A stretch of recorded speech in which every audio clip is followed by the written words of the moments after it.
Donald Trump loves revenge. Good morning, and President Trump had campaigned on retribution, getting revenge on people he sees as his political enemies. Demanding the names of thousands of FBI agents who worked on the January 6th Capitol attack. Revoked the security clearances of 37 current and former government officials. Trump has issued executive orders attacking law firms that have worked for rivals, demanded payouts as revenge for when he was kicked off social media platforms, and he even put a 10% extra tariff on Canada as revenge for an advert he felt was insulting. But probably the area where Trump's revenge agenda is most evident is with the Department of Justice. It's a step no president has taken before. President Trump is publicly calling for his attorney general to prosecute people he sees as political enemies. And the signal that it is sending within the Justice Department, look, we will just make something up, essentially, in order to get payback against you. Despite little evidence and career prosecutors resigning in protest, Trump has directed prosecutions against the former FBI director who helped launch a Russia investigation he hated, as well as the person who successfully sued his organization for business fraud, and has threatened the arrest of many others. Is revenge sweet?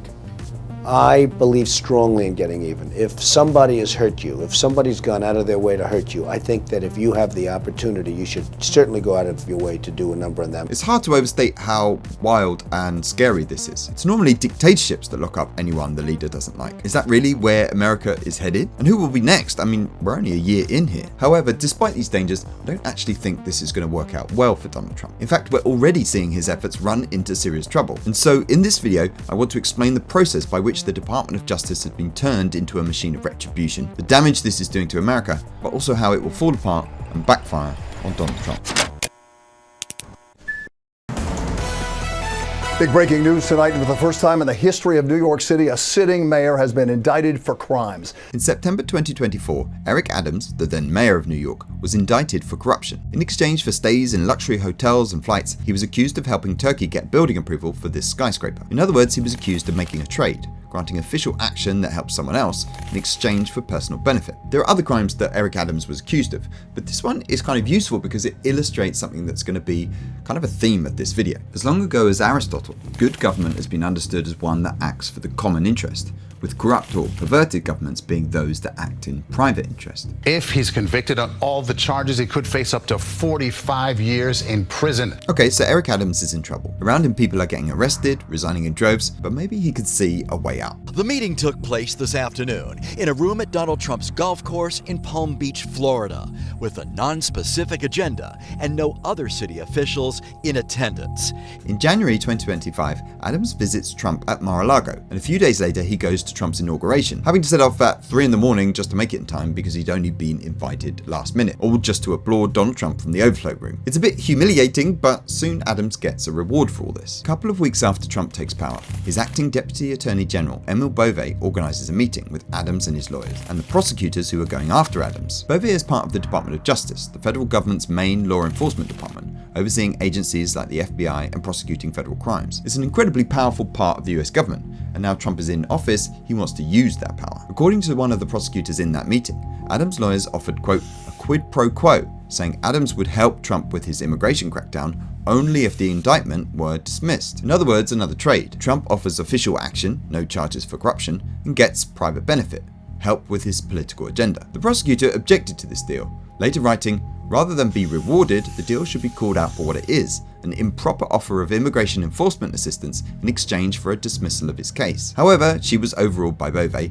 who followed up the meeting with a memo directing there shall be no further targeting of Mayor Adams. Adams and Trump's people denied that there was any such deal, although at the time Trump's border czar said this. If he doesn't come through, I'll be back in New York City, and we won't be sitting on the couch. I'll be in his office, up his butt, saying, where the hell is the agreement we came to? Even if you support Trump's immigration policies, it's not good when the justice system is twisted to work like this. Justice is meant to be blind. That's why so many courthouses feature a statue of justice wearing a blindfold. In other words, justice should ignore your wealth, class, or whether you can help the president with his political agenda. But that's not how justice is working now. Along with dropping charges against Adams, there have been numerous pardons to those who've made Trump campaign contributions. A pardon to the head of the crypto exchange Binance shortly after the company took part in an investment deal that boosted Trump's own stablecoin by millions of dollars. And in fact, even the guy in that interview, Tom Homan, was being investigated for bribery, recorded by FBI agents accepting $50,000 in cash until the case was shut down by the Department of Justice. As these people who've faced or admitted to genuine accusations of wrongdoing,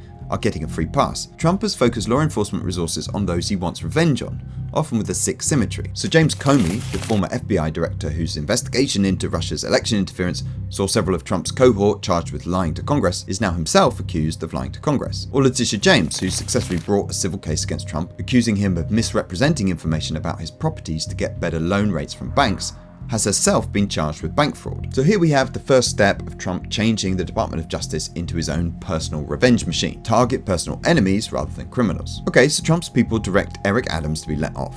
But this doesn't go completely smoothly. Come on the air with breaking news about an extraordinary behind-the-scenes standoff. After less than a month on the job, the interim U.S. attorney for the Southern District of New York has stepped down. This lady who resigned has different politics to me. She was appointed by Trump, she's a Federalist Society member, and former clerk for the arch-conservative Justice Antonin Scalia. But even if I disagree with her politics, she deserves immense respect for taking this moral stand. And she wasn't the only one who resigned. In an unprecedented move, at least 7 federal prosecutors have now resigned rather than dropping the criminal charges against Mayor Eric Adams. And he went out with a blistering letter. He says, I expect you will eventually find someone who is enough of a fool or enough of a coward to file your motion, but it was never going to be me. There have been similar resignations in the cases against James Comey and Letitia James.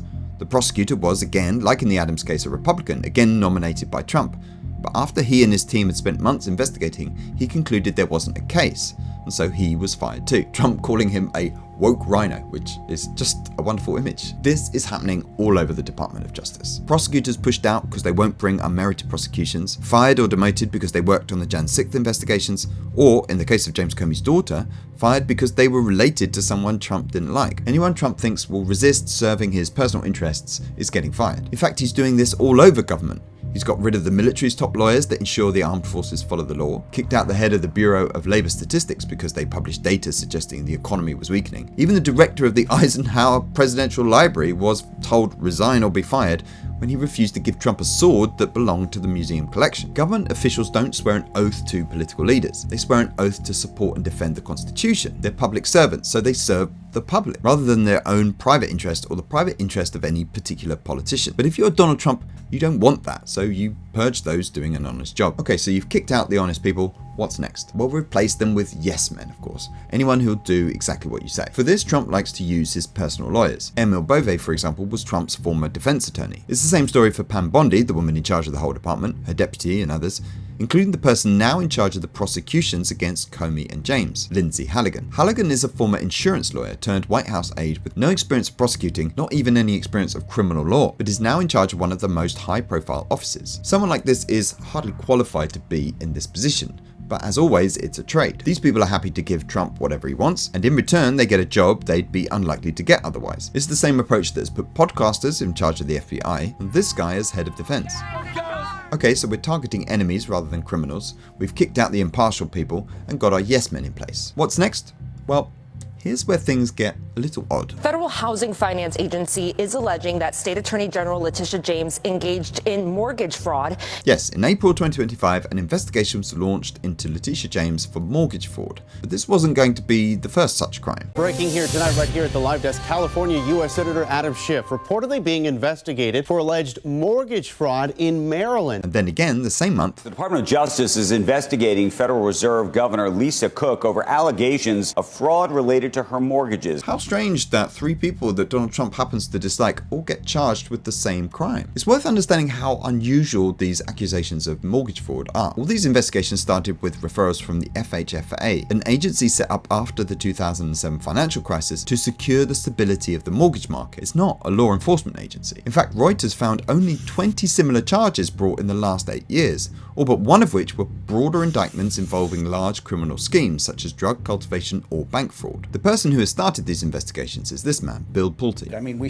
swore an oath, and we are going to continue to prosecute mortgage fraud. It doesn't matter whether it's a Republican, a Democrat. Bill Pulte says he's being impartial, which is of course just the approach someone like him should be taking. But there's a problem with this claim. Not 1, not 2, but 3 separate Trump cabinet members appear to have committed this same type of mortgage fraud. Another person who seems seems to be getting a pass is Texas Attorney General Republican Ken Paxton, who's apparently claimed 3 houses as primary residences. In fact, there are even questions about Bill Pulte's own family. Reuters says that Mark and Julie Pulte have claimed housing exemptions for homes in Michigan and Florida since 2020. That could save them thousands of dollars a year. The other reason to doubt Trump's administration is going after bad guys without fear or favor is, well, Trump. Last night, the president took an extraordinary step. He publicly urged his Attorney General, Pam Bondi, to go after his political adversaries. Donald Trump posted this, quote, "What about Comey, Adam Shifty Schiff, Letitia, 3 question marks.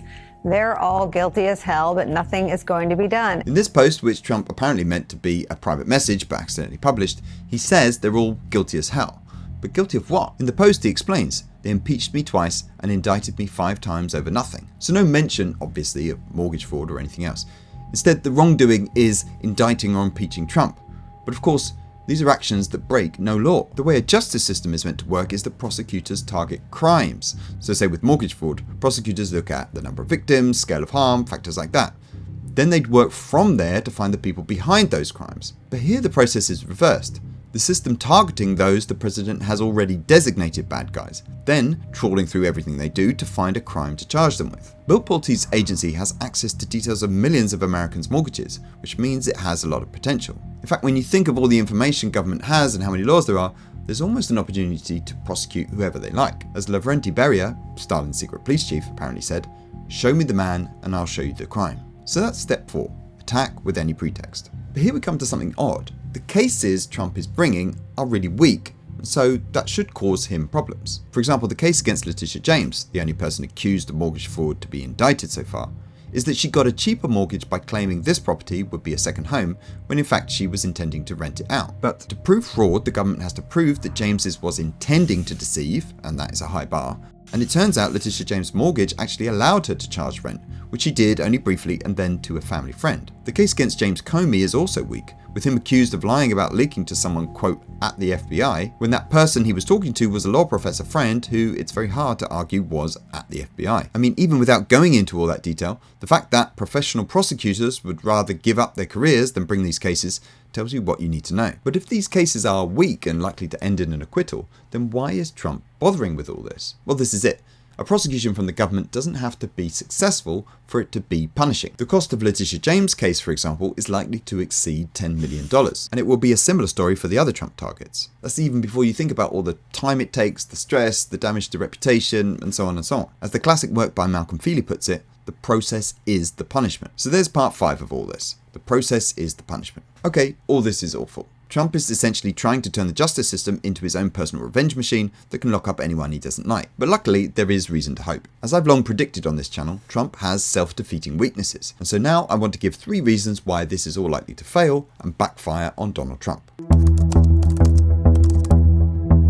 Part of the American system of liberal democracy is rule of law, a principle built on ideas like justice is blind and no one is above the law. Trump obviously has no loyalty to this idea. For him, the law is a tool you use for your own interests, amassing power and attacking enemies. Given time, someone with his autocratic instincts will eventually twist the justice system completely to his own ends. A world of show trials, made-to-order prosecutions, and compliant judges. But America is not there yet. Judges and juries have seemed quite willing to frustrate Trump's agenda when they've seen it right to do so. And because of that, and because of how weak these prosecutions are, my prediction is they'll fail. We also have our old friend authoritarian brain rot undermining their chances of success. The decline in competence that happens when authoritarian leaders replace merit with loyalty as the test of who to put in power. That's the problem with all these yes men. They might be loyal, but they're not exactly the best. Lindsay Halligan, for example, has made multiple rookie mistakes, with the judge even calling her out for fundamental misstatements of the law. My favourite example of her incompetence is when she tried to influence a legal journalist over Signal,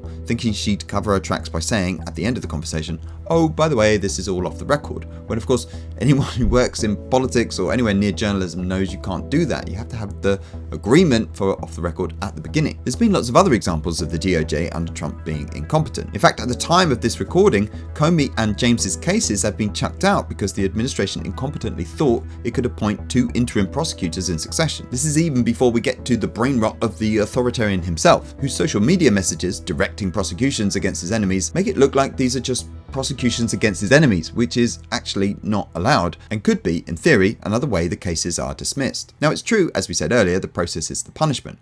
So there is value to Trump of going ahead, but less value if the whole thing fails. Given Trump cares about reputation and credibility, you have to ask, how good is it for your reputation and credibility if you're losing all the time?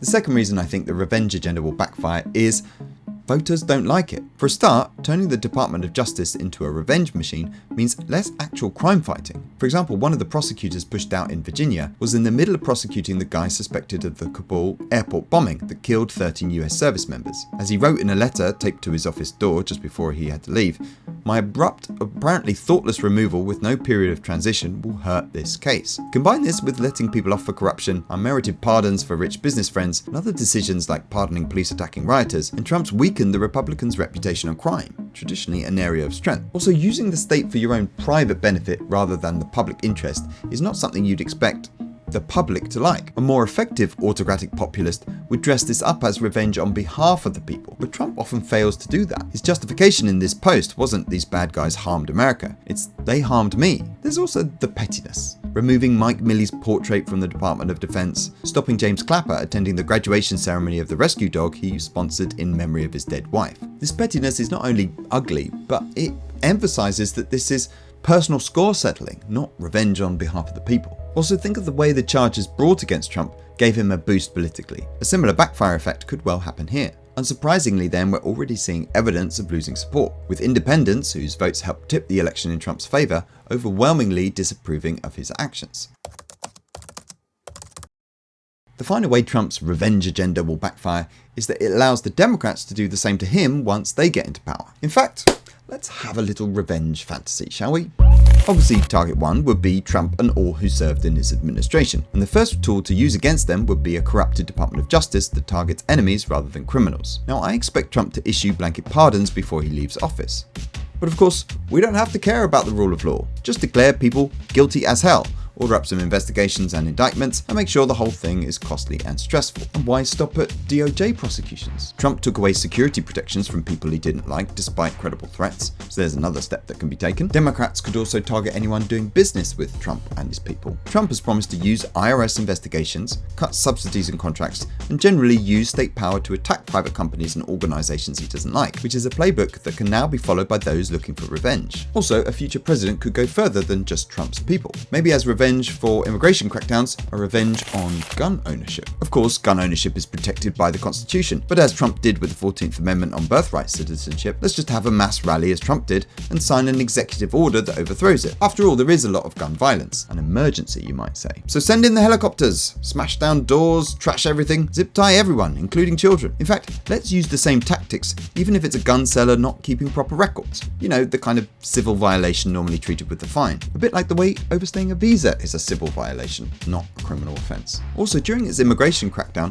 Trump's administration has been reckless about imprisoning people even when they can prove they're not in America illegally, deporting people in error to foreign jails, and misleading judges about the process. So now Democrats can do the same against people they don't like. In fact, why not target anyone who just looks like they might own a gun illegally? You know, no reasonable suspicion needed. And do this all with masked agents who don't present warrants or identification. And while we're working on the revenge agenda, doesn't it feel like it's time to deal with the radical and lunatic and extreme anti-abortion activists? You know, those people we might say, without proof, are funding anti-abortion violence. So let's deploy the National Guard to protect federally funded facilities offering abortion services in Republican-led states. We can follow the Trump administration example and shoot ministers in the face with pepper balls, deploy tear gas, shoot at motorists with guns, and generally act with excessive force. Next, as revenge for Trump's attack on universities, let's mandate evangelical churches to employ left-wing pastors, so there's a bit more viewpoint diversity. If they refuse, Democrats can copy Trump's tactics with universities and target them with investigations, IRS audits, and threats to their tax-exempt status. Next, as revenge for or Trump stealing both of his elections, no evidence needed. Let's update the Senate with some new states that all happen to be Democrat supporting. We can also cut Israel's funding, regardless of whether that's Congress's decision or not, outlaw Fox News and X, either